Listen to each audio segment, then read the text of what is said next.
తిరుమల ఆలయ పవిత్రతకు భంగం కలిగేలా వైసీపీ నేతలు వ్యవహరిస్తున్నారని రవినాయుడు ఆరోపించారు. కరుణాకర రెడ్డి చర్యలు ఆలయ వ్యవస్థపై ప్రభావం చూపుతున్నాయని అన్నారు. టీటీడీ చైర్మన్ బీఆర్ నాయుడు కుటుంబాలపై దాడి ప్రయత్నం జరిగిందని పేర్కొన్నారు. తిరుమలలో శాంతి భద్రతలు దెబ్బతింటున్నాయని ఆందోళన వ్యక్తం చేశారు. భక్తుల భద్రత కోసం కఠిన చర్యలు తీసుకోవాలని డిమాండ్ చేశారు. ఆలయ పరిపాలనలో రాజకీయ జోక్యం తగ్గించాలని సూచించారు. గతంలో మీరు అధికారంలో ఉన్నప్పుడేమో స్వామివారిని అడ్డం పెట్టుకొని దోచేసుకున్నారు.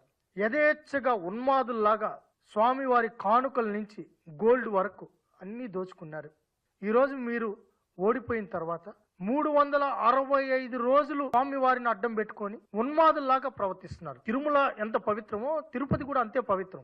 కానీ వైసీపీ నేతలు తీరు మటుకు ఒక రోజేమో మందు బాటలు వాళ్లే పెడేసి ఇక్కడ కొండ మీద మద్యం ఉందంటారు, వాళ్లే మాంసం తీసుకెళ్లిపోయి మాంసం ఉందంటారు. దాని తర్వాత వాళ్లే ఏదైతే కల్తీ చేసేసి అబాండాలు వేసేస్తారు, సెటిల్మెంట్లు వాళ్ళే చేస్తారు. అక్కడెక్కడో ఎప్పుడో శనేశ్వర స్వామి విగ్రహం ఎప్పుడో పాతకాలంలో అది విగ్రహం చెక్కేటప్పుడే ఉన్నదాన్ని తీసుకుని వచ్చి అలజడి సృష్టించారు. అలిపిరికాడ అలజడి, తిరుమలలో అలజడి, తిరుపతిలో అలజడి. అసలు ఏం చేయాలనుకుంటున్నారు?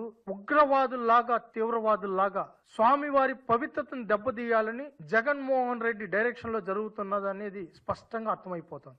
ఇది ఉన్మాదులో దాడిగానే అభివర్ణించాలి. ఇది తాడేపల్లి ప్యాలెస్ నుంచి వస్తున్న స్క్రిప్ట్. స్వామివారి పవిత్రతను దెబ్బతీయాలి, భక్తుల మనోభావాలు దెబ్బతీయాలి, తిరుమలకు భక్తులే రాకూడదన్నట్టు వాళ్ళ తీరు ప్రవర్తిస్తున్నారు. వాళ్ళ మాట తీరు గాని, వాళ్ళు చేస్తున్న ప్రవర్తనలు గాని, వాళ్ళు ఆచరిస్తున్న విధానాలు గాని ఇది దాడే. తిరుమలపై జరుగుతున్న దాడి, భక్తులపై జరుగుతున్న దాడి.